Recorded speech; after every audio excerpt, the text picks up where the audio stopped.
Hey everyone, in this video I will be showing you how to change theme and enable dark mode in Windows 10. So let's get started. First thing, just go to search and type settings. You'll be getting the settings from system. Just open it, and here we'll be having the option called as personalization.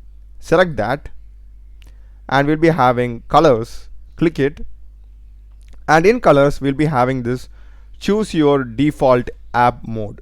By default it's going to be in light, and you need to just select dark.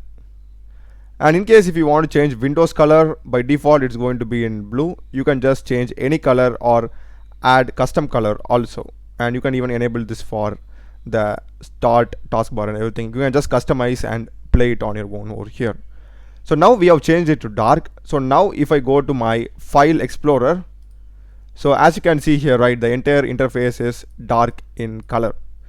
So this is basically how you change the mode in Windows. I hope you have found it useful. Do check the playlist of my channel. Run out of videos in programming and AI tools. Subscribe me. Thanks for watching.